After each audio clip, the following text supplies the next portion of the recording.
Assalamualaikum warahmatullahi wabarakatuh. Berjumpa lagi dengan saya, Pak Ian, dalam video pembelajaran Bahasa dan Sastra Indonesia.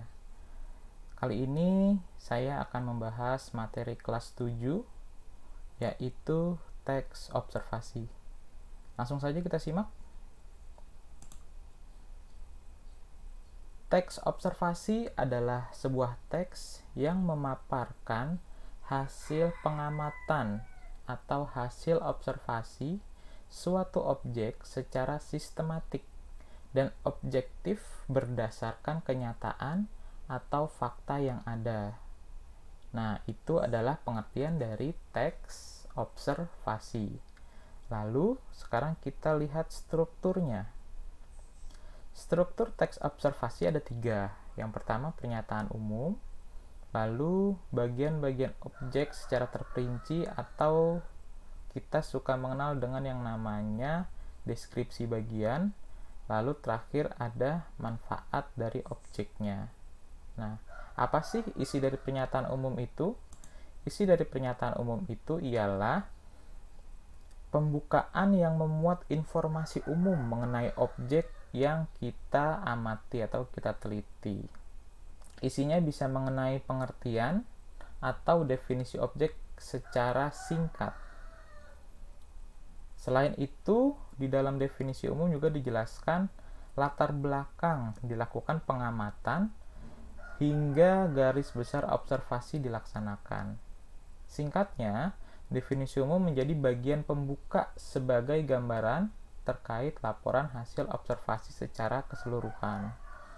Lalu yang kedua, isi dari bagian-bagian objek secara terperinci. Isinya apa saja sih? Nah, isinya adalah pembahasan mengenai hasil observasi yang kita lakukan. Di sini ada definisi bagian ini adalah inti dari laporan hasil observasi yang menjelaskan ide-ide pokok pada tiap paragrafnya. Dijelaskan juga metode pengamatan, kendala saat observasi, hingga apa yang dihasilkan dari observasi tersebut. Tentunya, semua isi pada definisi bagian harus disajikan sesuai dengan fakta yang benar-benar terjadi saat proses pengamatan objek. Lalu yang terakhir dari teks observasi adalah manfaat objek.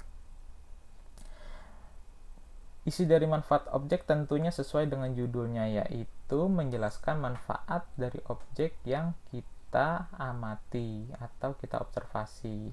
Apa saja manfaatnya, kegunaan objek tersebut dituliskan secara detail pada bagian ini, baik manfaat secara langsung maupun tidak langsung.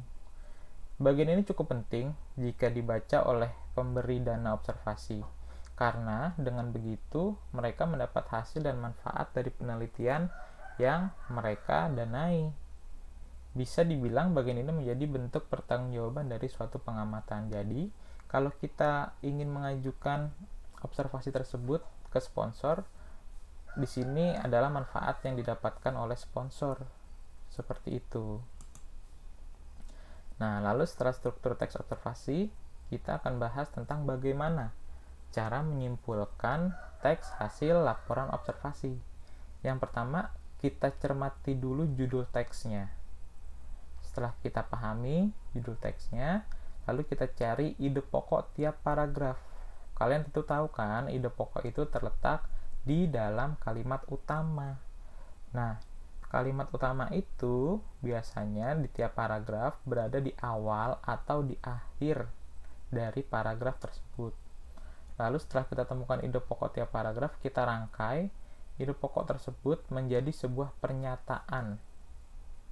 Seperti itu.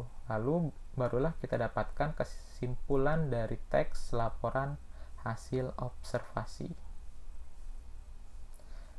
Terima kasih, itu saja penjelasan singkat saya tentang teks observasi.